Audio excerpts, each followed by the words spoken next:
Yeah, but Heather, I want to actually touch about your big wins because I think it's something that we need to celebrate. Because I remember when you come to me, I remember you told me Connor actually prioritized the smartphone, the TikTok over family time, and nothing else matters. And you shared the wins that right now he's happy to have the roller coaster and even give you a thank you. Can you actually share more on that, like before and what is the difference? What are the changes?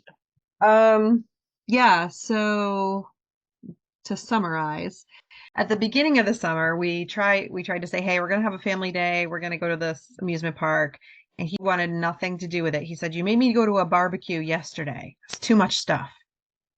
And I was like, well, you didn't have to do anything there, just hang out and have fun. He's like, it's still too much. Okay, so that just kiboshed the whole day. So recently we said, okay, take two, let's try it again. And he enjoyed himself and he took me on a ride that he felt confident to show me something. And I think that kind of gave him a boost of like, I don't know, responsibility or purpose or something. And so then this weekend we went to a different amusement park and it was something we did when they were little because it was Sesame Street before COVID. So we hadn't been back in 3 years and he's like, oh, I've got these roller coasters. These are like baby coasters now, which he had been so terrified of this one the last time we were there. So the whole day, I mean, he didn't really ask for his phone or anything. We had it with us in the bag in the park, but it wasn't really a thing.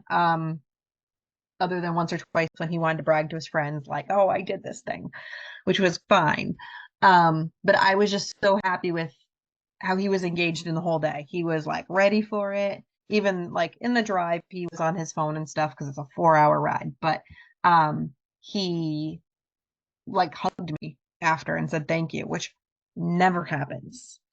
Never. Usually it's like, oh, I want this Jeffy doll now. Got that. Oh, I need more Roblox. Oh, I need. So, yeah, I did consider that a win. I think because his older cousins were here, that was a good influence because they don't do devices. They live in Maine. There's nothing to do in Maine but go outdoors. Bad reception. So that was a good influence on him too, seeing his older cousins, in that role. It's not mom and dad saying it, it's some other mm, mentor person in their life. But there's a huge win, I think, because in the past never happened in Kikiville, and I see that.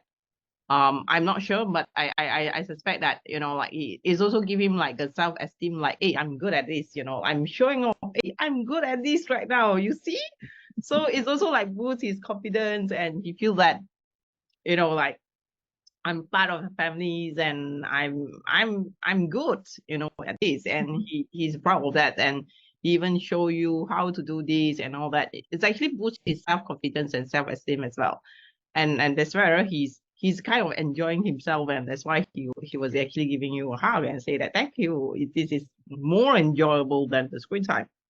Like, have Mhm. you ever actually hugged the screen time and say thank you, mom, for giving me the screen time? None. I don't think so. Yeah.